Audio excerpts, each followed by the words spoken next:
Hello students, welcome to Grisha Conceptual Classes. Today we will do some questions, some very important questions from your NCERT book. That is exercise number 10.2 from the chapter Circles, chapter number 10. Okay. So now this is question number 8. Question number 8 में हमें बोला गया है कि there is a quadrilateral ABCD which is circumscribing a circle. ठीक है, तो अब ये जो वर्ड है circumscribing, ये बहुत बार यूज होगा सर्कल्स चैप्टर के अंदर और इसका मतलब समझना हमें बहुत जरूरी है। सर्कमस्क्राइबिंग मतलब क्वाड्रिलेटरल के अंदर एक सर्कल बन रहा है और इस तरह से बन रहा है कि वो जो सर्कल है वो क्वाड्रिलेटरल की जितनी भी साइड्स है, मतलब 4 साइड्स है, चारों को टच कर रहा है। अगर हम कहें कि ट्राइंगल सर्कमस्क्राइबिंग का सर्कल, तो जो सर्कल है वो ट्राइंगल की तीनों साइड्स को टच करेगा और ट्राइंगल के अंदर बनेगा। ठीक है, so quadrilateral is drawn to circumscribe a circle. Quadrilateral जो है वो सर्कल को सर्कमस्क्राइब कर रहा है। ठीक है, इस वर्ड। अब हमें प्रूफ क्या करना है? हमें प्रूफ करना है दैट AB प्लस CD मतलब opposite sides of sum of opposite sides of a quadrilateral is equal to each other. ठीक है, हमें ये प्रूफ करना है। तो क्वेश्चन कई बार ऐसे भी आ जाता है कि आपको ये फिगर नहीं दी हुई, जैसे एनसीईआरटी में ये फिगर दी हुई है, ये भी नहीं दिया हुआ AB plus CD is equal to AD plus BC। आपको सिंपल क्वेश्चन दिया गया है, a quadrilateral ABCD is drawn to circumscribe a circle, prove that sum of opposite sides of the quadrilateral are equal. तो उसका मतलब क्या होगा? Prove that AB plus CD is equal to AD plus BC, और ये figure भी नहीं दी होगी आपको। ठीक है, तो पहले हम इसी के साथ करते हैं सॉल्यूशन। व्हाट इज, सबसे पहले हम लिखेंगे टू प्रूव। टू प्रूव है हमारा AB plus CD is equals to AD plus BC। ठीक है, अब हम यहां करेंगे प्रूफ।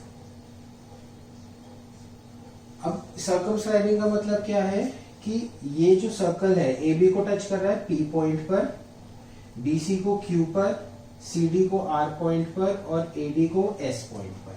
ये एक पॉइंट है जहां पर ये इसको टच कर रहा है। तो आप अगर देख पा रहे हैं तो मैं कह सकता हूं AP और AS जो है दे आर टेंजेंट्स। मैं ये कह सकता हूं AP and AS are tangents from external point A। ये चीज मैं कह सकता हूं।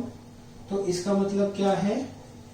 AP will be equals to AS, equation number 1। क्यों इक्वल होगी? Tangents from external point to the circle are equal to each other. इसके आगे हम रीजन लिखेंगे, हर बार लिखेंगे, मैं एक बार लिख रहा हूं। Tangents from external point to a circle are equal। ठीक है, ये हम बहुत बार लिखेंगे। अब देखो इसी तरह से PB और BQ ये दोनों भी टेंजेंट्स हैं और they are from the same external point B। तो हम क्या लिखेंगे? PB is equals to BQ। Always remember कि हम PB जो है वो लेफ्ट हैंड साइड पर लिख रहे हैं। जिस साइड पर हमने AP लिखा है उसी साइड पर हम PB लिख रहे हैं। ऐसा क्यों करना है वो मैं आपको समझाऊंगा, अभी आगे पता लग जाएगा आपको। सेम रीजन है, जिस साइड पर AP लिखा है उसी साइड पर PB आना चाहिए। ठीक है, इसी तरह से CQ will be equal to CR। ठीक है, तो अब मैं यहां पर लिख रहा हूं CR, पहले लिख रहा हूं मैं, is equals to CQ, equation number 3, reason से। ठीक है, मैंने पहले CRQ लिखा, वो आपको भी पता चलेगा। इसी तरह से DR will be equals to DS। तो अब मैं यहां लिख रहा हूं DR is equals to DS, equation number 4। अब मैं क्या करूंगा? मैं ऐड कर दूंगा सब इक्वेशंस। Adding 1 2 3 and 4। तो ये ऐड करना था हमें, इसीलिए हमने अपनी left hand side and right hand side accordingly choose करी, क्योंकि AP और PB मिलके AB बना देंगे और CR और DR मिलके CD बना देंगे। ठीक है, तो इसीलिए हमने इनको लेफ्ट हैंड साइड पे रखना चूज करा। अगर हम DQ is equal to PB लिखते तो AP प्लस BQ कुछ भी नहीं बनता। ठीक है, इसीलिए हमने इसको ऐसे रखा है। तो अब हम क्या करेंगे, AP plus PB plus CR plus DR will be equal to AS plus BQ plus CQ plus DS। तो AP और PB मिलके बन गया AB, CR और DR मिलके बन गया CB। इसी तरह से AS और DS, AS और DS ये दोनों मिलके बन जाएंगे AD और ये दोनों मिलके बन जाएंगे BC। Hence proved. ठीक है, सो बहुत इजी था। एक ही प्रॉपर्टी यूज हुई, कौन सी, tangents from external point to a circle are equal to each other, वो प्रॉपर्टी यूज करी। बस ध्यान इस बात का रखना है कि हम लेफ्ट हैंड साइड पर कौन सी टेंजेंट लिख रहे हैं और राइट हैंड साइड पर कौन सी। ठीक है, अब ये क्वेश्चन सेम क्वेश्चन है, बस मैं क्वेश्चन चेंज कर रहा हूं। मैंने ये नहीं लिखा प्रूव दैट दिस, मैं बोल रहा हूं prove that sum of opposite sides of a quadrilateral is equal to each other. ठीक है, तो आपको यही काम करना है। बेसिकली क्वेश्चन का मतलब समझ आना चाहिए। अगर फिगर बन जाएगी आप लोगों से तो आधा क्वेश्चन सॉल्व हो जाएगा। इसमें फिगर दी हुई है, लेकिन यूजुअली पेपर में फिगर बहुत बार नहीं आती है। ठीक है, तो ध्यान रखना है, क्वेश्चन चेंज नहीं हो जाएगा, एनसीईआरटी का क्वेश्चन ही रहेगा। ठीक है, okay, so now this is another question. इसमें हमें बोला गया है prove that intercept of tangent between two parallel tangents to a circle subtends a right angle at the center। तो सुनने में बड़ा अटपटा सा लग रहा है, लेकिन धीरे धीरे पढ़ेंगे, समझने की कोशिश करेंगे। अगर हमने फिगर बना ली तो आप लोगों के लिए बहुत आसान हो जाएगा। ठीक है, देखो, prove that intercept of a tangent between two parallel tangents. किस चीज की बात हो रही है, दो पैरेलल टेंजेंट्स की बात हो रही है। तो हम सबसे पहले क्या करेंगे, हम सबसे पहले दो पैरेलल टेंजेंट्स बनाएंगे। एक टेंजेंट मैंने ये बना दी और एक टेंजेंट यहां पर बना रहे हैं।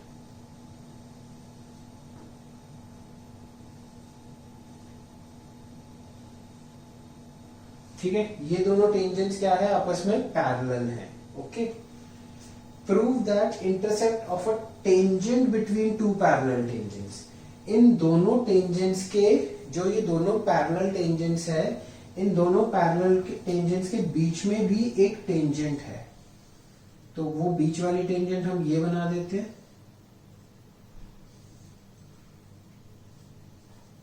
ठीक है, क्या बोल रहा है ये, दोबारा पढ़ते हैं। Intercept of a tangent between two parallel tangents. तो दो पैरेलल टेंजेंट्स ये है, इन दोनों पैरेलल टेंजेंट्स के बीच में एक टेंजेंट ये है, और इंटरसेप्ट्स कौन से बन रहे हैं, ये वाला पॉइंट और ये वाला पॉइंट। ये दो इंटरसेप्ट्स बन रहे हैं। These intercepts subtends a right angle eight the centre.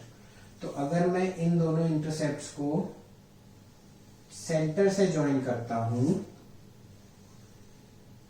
मैंने इन दोनों इंटरसेप्ट्स को सेंटर से ज्वाइन किया है,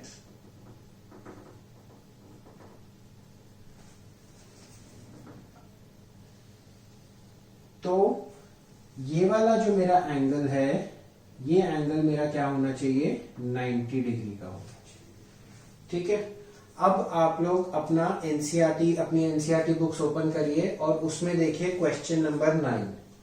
अब मैं इसके आगे क्वेश्चन नंबर 9 डाल देता हूं। क्वेश्चन नंबर 9 और ये वाला क्वेश्चन एग्जैक्टली सेम है, बस उसमें सारी डिटेल दी हुई है, और इस क्वेश्चन में हमें इस तरह से दिया हुआ है। क्वेश्चन नंबर 9 में क्या दिया हुआ है कि there are two parallel tangents, नाम भी दिया हुआ उन्होंने, x y और x dash and y dash. ये दो पैरेलल टेंजेंट्स है, ठीक है। इन दोनों पैरेलल टेंजेंट्स के बीच में एक और टेंजेंट है जिसका नाम उन्होंने दिया है AB, जो कि इन दो पैरेलल टेंजेंट्स को A और B पॉइंट पे कट कर रही है और सर्कल को टच कर रही है इस C पॉइंट पे, ठीक है। हमें क्या प्रूव करना है, एंगल AOB इज 90 डिग्री। तो जो क्वेश्चन आपका एनसीईआरटी में दिया हुआ है और जो ये दिया हुआ है एग्जैक्टली सेम क्वेश्चन है, बस लिखने का फर्क है, ठीक है। तो इस तरह से आता है क्वेश्चन जनरली। बेसिकली स्टैंडर्ड वालों के लिए तो इसी तरह से आएगा जहां तक चांसेस हैं। बेसिक वालों के लिए हो सकता है कि एग्जैक्टली बुक की लैंग्वेज यूज कर ले, बट ये मैंने इसलिए करा है ताकि आप लोगों को लैंग्वेज समझ आ जाए कि एक ही क्वेश्चन कितने डिफरेंट लैंग्वेजेस में बन सकता है, ठीक है। तो अब हम फिगर को कंप्लीट कर देते हैं। हम ये पॉइंट, ये लाइन ज्वाइन करेंगे। This is P and this is Q। Obviously PQ is the diameter, क्यों, क्योंकि सेंटर से पास कर रहा है, ठीक है। और इस, चलो इतना करते हैं पहले। तो अब हमारा सॉल्यूशन क्या है, हमारा सॉल्यूशन है कि गिवन क्या है। सबसे पहले हम लिखेंगे गिवन क्या है। गिवन क्या है हमारे पास, PY is a tangent, PY इधर से QY डैश, या हम PY नहीं लेते, हम ले रहे हैं PA। Y तो आगे तक जा रहा है तो PA ले लेते हैं। PA QB AC and BC are tangents to circle with center O, ठीक है। ये टेंजेंट्स है। टू प्रूव क्या है, to prove angle AOB is equals to 90 degree, ठीक है। अब इसमें एक छोटी सी कंस्ट्रक्शन है, तो हम लिखेंगे कंस्ट्रक्शन। ऑलवेज रिमेंबर, जब आप सर्कल के क्वेश्चंस कर रहे हैं आपको ये चीजें लिखनी है। गिवन, टू प्रूव, कंस्ट्रक्शन अगर कोई है। कंस्ट्रक्शन में क्या कर रहा हूं, ज्वाइन OC। मैं कंस्ट्रक्शन में क्या कर रहा हूं, O और C को ज्वाइन कर रहा हूं। इसको मैं अभी रब कर देता हूं, और क्योंकि कंस्ट्रक्शन है तो मैं डॉटेड लाइन यूज कर रहा हूं, ठीक है। मैंने OC को ज्वाइन कर दिया, ओके। अब हम बात करेंगे प्रूफ की, सॉल्यूशन की। फाइनल हम इसको प्रूफ कैसे करेंगे, प्रूफ, ठीक है। तो अब देखो, in triangle PAO and triangle CAO, triangle PAO और ट्रायंगल CAO, ये वाला ट्रायंगल, ट्रायंगल नंबर 1 और ट्रायंगल नंबर 2, हम ये दो ट्रायंगल्स ले रहे हैं, ठीक है। क्या हो रहा है इसमें, PA is equals to AC, PA और AC आपस में इक्वल है, क्यों है, रीजन लिखेंगे इस ब्रैकेट में, tangents from external point to a circle are equal, ठीक है। OA is equals to OA है, क्यों है, कॉमन है ये, क्योंकि, और क्या है भाई, ये कॉमन हो गई। और क्या है, हमारा मोटिव क्या हो रहा है, हम कोशिश करके इसको कॉन्ग्रुएंट प्रूफ करना चाहते हैं, ठीक है। तो जैसे हमने शुरू में भी किया था, this angle will be 90 degree, right. Angle OPA equals to angle, ये भी 90 डिग्री होगा, राइट। क्यों होगा 90 degree, angle OPA is equals to angle OCA is equals to 90 degree. क्यों होगा? Radius is perpendicular to tangent at point of contact. ठीक है, तो by RHS right angle, hypotenuse और एक साइड, तो triangle OPA is congruent to triangle OCA। ठीक है, बाय RHS। अब मैं ये दो एंगल्स ले रहा हूं,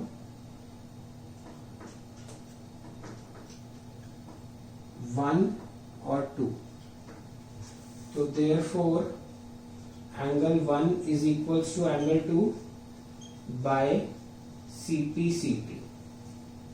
ठीक है, इसी तरह से इन दोनों ट्राइंगल्स के लिए हम in triangle OQB and triangle OCB, OQB और OCB सिमिलरली करके हम प्रूव कर देंगे। आपको पूरा प्रूफ करके दिखाना है, सिर्फ सिमिलरली करके काम नहीं चलेगा। क्या होगा इसमें? OB is equals to OB common, BQ is equals to BC, यही reason, tangent from external point to circle are equal and this angle is 90 degree, this angle is also 90 degree, तो by RHS they both are congruent. ठीक है, तो इसका मतलब angle 3 और angle 4 आपस में इक्वल होंगे। Angle 3 is equals to angle 4 by CPCT, और ये दोनों ट्राइंगल्स आपस में कॉन्ग्रुएंट होंगे बाय RHS। इसको आपको, इस स्टेटमेंट को आपको पूरा प्रूफ करना है। ठीक है, मैं डायरेक्ट स्टेटमेंट लिख रहा हूं क्योंकि ऊपर मैं बता चुका हूं, आपको पूरा प्रूफ करना है ये। ठीक है, तो अब देखो, अब हमें क्या पता है, 1 + 2 + 3 + 4, angle 1 + 2 + angle 3 + angle 4 is equals to 180 degree होगा। क्यों होगा? रीजन लिखेंगे ब्रैकेट में, लीनियर पेयर ऑफ एंगल्स। ठीक है, अब मैं एंगल 1 को एंगल 2 लिख सकता हूं, एंगल 1 को भी मैंने एंगल 2 लिख दिया, प्लस एंगल 2 प्लस एंगल 3, और एंगल 4 को भी मैंने एंगल 3 लिख दिया। लिख सकता हूं? क्यों लिख सकता हूं? Because angle 1 is equals to angle 2 and angle 3 is equals to angle 4। Reason दे दिया ब्रैकेट में मैंने, तो ये क्या हो गया, twice of angle 2 plus twice of angle 3 is equals to 180 degrees. Twice common हो गया, angle 2 plus angle 3 is equals to 180 degrees. ये नीचे चला जाएगा, 180 डिवाइडेड बाय 2 90 डिग्री हो जाएगा, और एंगल 2 प्लस एंगल 3 क्या है? ये एंगल 2 प्लस एंगल 3 कौन सा एंगल है? एंगल AOB है। तो फाइनली हमारा आ जाएगा angle AOB is equals to 90 degree, hence proved. ठीक है, तो बेसिकली आपको क्या करना था, क्वेश्चन सेम है, क्वेश्चन नंबर 9 और जो मैंने क्वेश्चन लिखा है, आपको इन दोनों ट्राइंगल्स को कॉन्ग्रुएंट प्रूफ करना है, फिर इन दोनों ट्राइंगल्स को कॉन्ग्रुएंट प्रूफ करना है।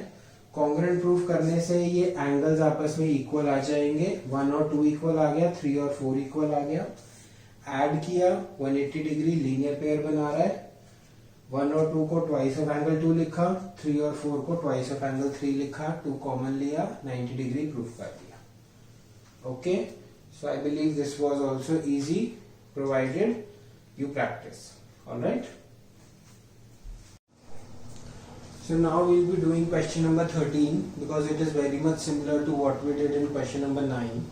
Question number 13 क्या कह रहा है? Prove that opposite sides of a quadrilateral circumscribing a circle. So I've already drawn a quadrilateral that is circumscribing a circle, and we have to prove that opposite sides of this quadrilateral subtends supplementary angles at the centre, ठीक है। Opposite sides जो हैं, मतलब AB और CD या फिर AD और BC, they are subtending supplementary angles at the centre. मतलब सबसे पहले मैं ज्वाइन कर देता हूं, आपको तब समझ आएगा। ये ज्वाइन किया मैंने OC, इसी तरह से OD ज्वाइन किया, OA ज्वाइन किया और OB ज्वाइन किया। ये डॉटेड लाइन इसलिए ज्वाइन नहीं की क्योंकि this is the part of question, ठीक है। तो अब वो क्या बोल रहे हैं, this angle plus this angle, angle 1 plus 2 या फिर angle 3 plus 4 is equals to 180 degree. क्या प्रूफ करना है हमें, यहां लिख लेते हैं, to prove angle 1 plus angle 2 is equals to 180 degrees और angle 3 plus angle 4 is equals to 180 degrees. इन दोनों में से कोई भी एक चीज हम प्रूव कर सकते हैं, ठीक है। आपको ये प्रूव करना है, ये प्रूव करो, ये प्रूव करना है, ये प्रूव करो, लेकिन एक ही चीज प्रूव करो, दैट्स मोर देन इनफ। दोनों अलग अलग प्रूव करने की जरूरत नहीं है, ठीक है। तो मैं ये हटा रहा हूं, हम angle 1 plus angle 2 is equals to 180 degree prove कर रहे हैं, इसीलिए मैं यहां से ये भी हटा रहा हूं, ठीक है। तो अब इसको कैसे करेंगे, अब हम सबसे पहले क्या करेंगे, अब हम सबसे पहले करेंगे कंस्ट्रक्शन। हमारी क्या कंस्ट्रक्शन है, जैसे कि हमने क्वेश्चन नंबर 9 में भी करी थी। हम क्या कंस्ट्रक्ट कर रहे हैं, देखिए इसमें हम O और इस पॉइंट को ज्वाइन कर रहे हैं। पहले इन पॉइंट्स को नाम दे देते हैं P, Q, R and S, ठीक है। जहां पर ये क्वाड्रिलेटरल सर्कल को टच कर रहा है, उन पॉइंट्स को मैंने PQRS नाम दे दिया, ठीक है।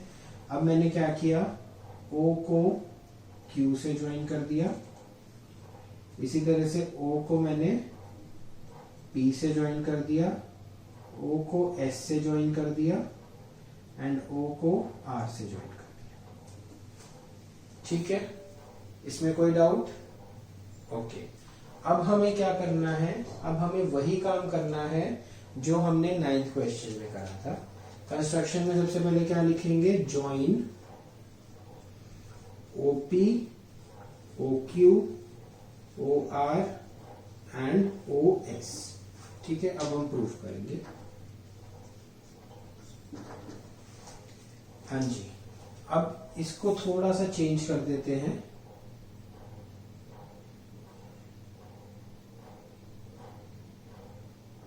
यहां पर टू प्रूफ को भी मैं चेंज कर देता हूं। एंगल 1 प्लस एंगल 2 लिखने की बजाय मैं लिख रहा हूं angle AOB plus angle COD is equals to 180 degrees. ये हमें प्रूफ करना है, ठीक है। और मैं क्या कर रहा हूं, मैं अब नेमिंग कर रहा हूं कुछ एक। कैसे नेमिंग कर रहा हूं, मैं एंगल्स की नेमिंग कर रहा हूं, 1 2 3 4 5 6 7 एंड 8, ठीक है। मैंने ये नेमिंग कर दिया। अब देखो, मैं ये दो ट्राइंगल्स ले रहा हूं सिर्फ,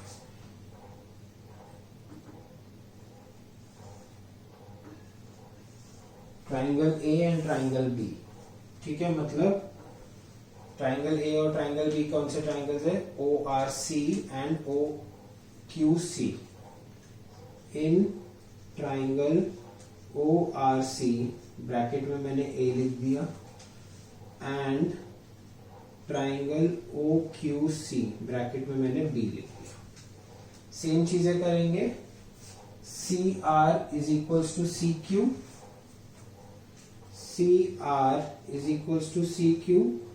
यहाँ रीजन लिखेंगे, जैसा पिछली बार लिखा था, मैं पूरा रीजन नहीं लिख रहा हूं। रीजन क्या होगा, tangents from external point to a circle are equal. External point कौन सा है, C is the external point, CR and CQ are the tangents to this circle, therefore they has to be equal. Okay, then OC is equals to OC, which is common, and then angle ORC is equals to angle OQC is equals to 90 degree. यहाँ पे भी हम reason लिखेंगे। Reason क्या है? Radius is perpendicular to the tangent to point of contact. ठीक है, तो जिस तरह से हमने उसमें किया था सेम वही तरीका अपनाया है। तो इससे क्या आ जाएगा हमारे पास? Therefore angle 1 is equals to angle 2, या हम पहले लिखेंगे triangle ORC is congruent to triangle OQC by RHS, and angle 1 will be equals to angle 2 by CPCT। ठीक है, अब हम क्या करेंगे, इसी तरह से ट्राइंगल C और ट्राइंगल D भी कॉन्ग्रुएंट होंगे। ठीक है, तो हम क्या करेंगे, हम इसको सिमिलरली करके करेंगे। लास्ट क्वेश्चन में मैंने आपको मना किया था क्योंकि उसमें 2 ही ट्राइंगल्स थे, इसमें 2 ही पेयर ऑफ ट्राइंगल्स थे। इसमें कितने हैं? 1 2 3 4 बार कॉन्ग्रुएंसी प्रूव करने की जरूरत नहीं है। तो हम क्या करेंगे, सिमिलरली लिखेंगे। सिमिलरली में क्या लिखेंगे? Triangle OQB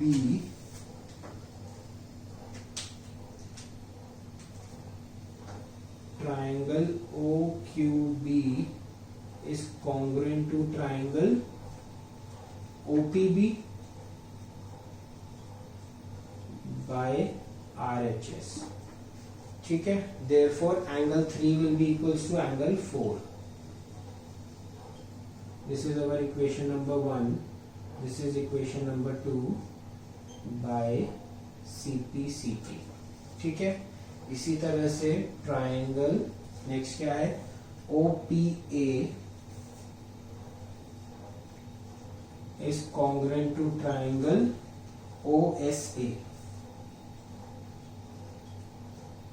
by RHS, and angle 5 will be equals to angle 6, equation number 3 by CPCT। और इसी तरह से हम लिखेंगे triangle OSD is congruent to triangle ORD by RHS।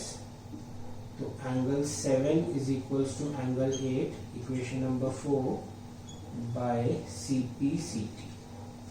ठीक है, आया समझ? अब हम यहाँ कंटिन्यू करते हैं इसको आगे। ऐड कर देंगे सारे जैसे उसमें करे थे 1 2 3 and 4। तो ये पूरा 360 डिग्री बना देगा।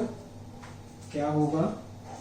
Angle 1 plus angle 2 plus angle 3 plus angle 4 plus angle 5 plus angle 6 plus angle 7 plus angle 8 is equals to 360 degree.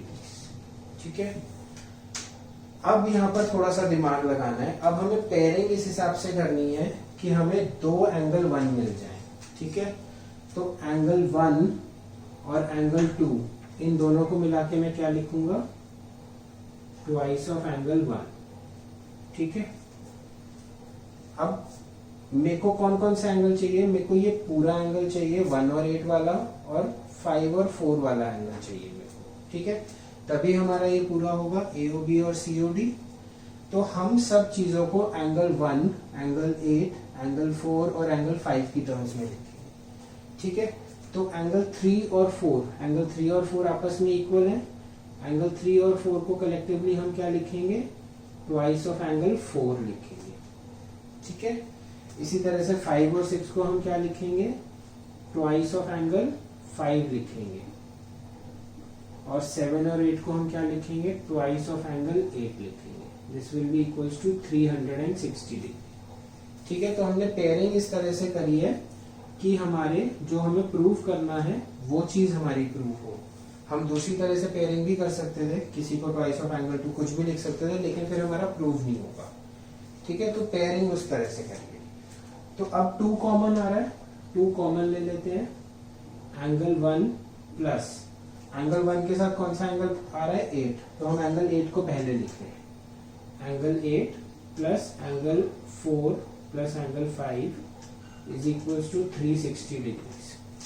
ठीक है, अब फिर से पेयरिंग कर देंगे, एंगल 1 और एंगल 8 की पेयरिंग बनेगी तो क्या आएगा, angle AOB, sorry angle COD, angle COD, और एंगल 4 और एंगल 5 की पेयरिंग बनेगी तो क्या आएगा, angle AOB is equals to 360 upon 2 which is equals to 180 and this was what we have to prove। ठीक है, तो ये हो गया हमारा hence proof। तो जो चीज हमने क्वेश्चन नंबर 9 में करी थी उसी चीज को हमने और इलैबोरेटली क्वेश्चन नंबर 13 में भी करा है। क्वेश्चन नंबर 9 में हमने 2 बार कॉन्ग्रुएंसी प्रूफ करी थी, इधर हमने 4 बार करी है, लेकिन प्रूफ करने की बजाय हमने सिमिलरली लिख दिया। आप भी सिमिलरली लिख सकते हैं, बस जब हम पेयरिंग करेंगे तब हमें थोड़ा सा ध्यान देना है कि हमें कौन से एंगल्स चाहिए। जो एंगल्स चाहिए उन्हीं को पेयरिंग करनी है, उन्हीं का आपस में नाम एक साथ लिखना है, तभी आपको जो प्रूफ करना है वो मिलेगा। ठीक है, तो हमें हमेशा जो चीज प्रूफ करनी है, जो ये टू प्रूव है, इसको दिमाग में रख के क्वेश्चन सॉल्व करना है कि हमें एक्चुअली में प्रूफ क्या करना है। जब आपके दिमाग में वो होगा तभी आप फाइनल आंसर, फाइनल नतीजे पर पहुंच पाएंगे। Okay, now this is question number 11, prove that parallelogram circumscribing a circle is a rhombus। same type of question हमने किया है अभी, question number 8 जो हमने किया था, that the sum of opposite sides of a quadrilateral is equal। same concept, same चीज है, बस इधर हमें एक चीज एक्स्ट्रा गिवन है, एक्स्ट्रा गिवन है, उसी के बेसिस पर जो चीज हमें प्रूव करनी है वो हो जाएगा। क्या गिवन है, that ABCD is a parallelogram. ये चीज हमें गिवन है, ABCD इज अ पैरेललोग्राम। और कोई भी पैरेललोग्राम रोम्बस अगर होता है तो क्या कंडीशन लगती है, सबसे पहले तो पैरेललोग्राम की कंडीशन क्या है। अगर ABCD इज अ पैरेललोग्राम है तो मतलब AB is equals to CD and BC is equals to AD। This is given to us। ठीक है, अब हमें प्रूफ क्या करना है, we have to prove that ABCD is a rhombus। ABCD is a rhombus। तो ये कैसे प्रूव होगा, पैरेललोग्राम रोम्बस में कब कन्वर्ट हो जाता है, दैट मीन्स हमें प्रूव करना है AB is equals to BC is equals to CD is equals to DA। अगर किसी पैरेललोग्राम की चारों साइड्स इक्वल हैं तो हम उसे रोम्बस कहते हैं। तो अब हमें ये प्रूफ करना है, तो इसको प्रूफ करना बड़ा आसान है। जो हमने क्वेश्चन नंबर 9 में करा था क्वाड्रिलेटरल में, हम सेम कॉन्सेप्ट लगाएंगे। क्या, AP is equals to AS, AP is equals to AS। Equation number 1, reason लिखेंगे यहाँ पर जो हमने वहां पर लिखा था। क्या रीजन था, that tangents from external point to a circle are equal. So the external point is point A and AP and AS are the tangents from point A to the circle with center O। ठीक है, similarly अब हम AP के साथ किसको रखा था, PB को रखा था। तो similarly PB will be equal to BQ, equation number 2। Similarly अब PB के साथ हमें क्या चाहिए, ये वाली साइड CR रखनी है हमें, ये और ये भी आपस में इक्वल है for same reason. CR is equals to CQ and DR is equals to DS। बस हमें इस चीज का ध्यान रखना है, कौन सा लेफ्ट हैंड साइड लिखना है, कौन सा right hand side. So left hand side हमें लिखना है CR, this will be equals to CQ and इसमें लेफ्ट हैंड साइड हमें लिखना है, this will be equation number 3, इसमें लेफ्ट हैंड साइड हमें लिखना है DR is equals to ds. This is equation number 4. Same reason, वही काम करेंगे क्या, adding what, 1 2 3 and 4, चारों इक्वेशंस को ऐड कर दिया, क्या मिला, AP plus PB plus CR plus DR is equals to AS plus BQ plus CQ plus BS. Pairing करी, AP और PB ने बना दिया AB, इसने बना दिया CD इज इक्वल्स टू, इन दोनों का बन गया AD और इन दोनों ने बना दिया BC. ठीक है, तो ये तो हो गया जो एग्जैक्टली सेम जो हमने क्वेश्चन नंबर 9 में करा था. अब इस क्वेश्चन में डिफरेंट क्या है, देखो हमें क्या गिवन है, AB is equals to CD and BC is equals to AD. तो मैं ये लिख सकता हूं twice of AB is equals to twice of AD, क्योंकि AB is equals to CD है and AD is equals to BC है. हमें ये चीज गिवन है. ठीक है, 2 से 2 कैंसिल हो गया, तो AB किसके इक्वल आ गया, AD के. ठीक है, अब हमारा AB जो है वो AD के इक्वल आ गया. AB is equals to AD, तो AB is equals to BC and CD also. तो इसका मतलब क्या हुआ, हम क्या बोलेंगे, कंपेयरिंग इक्वेशंस 1 एंड दिस, या 1 तो हमने नाम दे दिया है, हम इसको नाम देते हैं कुछ और. लेट्स से इसको नाम दे दिया हमने इक्वेशन A और इसको हमने नाम दे दिया इक्वेशन B. ठीक है, सो अब हम इक्वेशन A और B को कंपेयर करेंगे. Comparing A and B, A और B को कंपेयर करके हमारे पास क्या आया, that AB is equals to BC is equals to CD is equals to D. Hence proof. ठीक है, यही हमें प्रूव करना था. तो इसीलिए हम क्या करते हैं, हम अपने गिवन में और टू प्रूव में वो चीज लिख देते हैं. अब हमें यहाँ दोबारा लिखने की जरूरत नहीं है. Hence ABCD is the rhombus. हमने ऊपर ही लिख दिया कि हमें ये प्रूव करना है, इसका मतलब ये प्रूव करना है, और एंड में हमने इस चीज को प्रूव कर दिया है. ठीक है, तो सर्कल्स में हमेशा याद रखना, प्रेजेंटेशन इज वेरी इंपॉर्टेंट. ये जो रीजंस लिखने होते हैं, ये लिखने होते हैं हर किसी बॉक्स के आगे, इनके मार्क्स होते हैं. इन चीजों को लाइटली नहीं लेना है. Given, to proof, construction and proof, ये सारी चीजें आपको लिखनी है. Figure properly using scale, pencil, सब कुछ प्रॉपरली तरह से बनाना है. रफ फिगर्स नहीं बनाना. Okay, if you like our videos, please hit the like button from below and subscribe to our channel Krisha Conceptual Classes for more updates on mathematics and science for class 9th and 10th.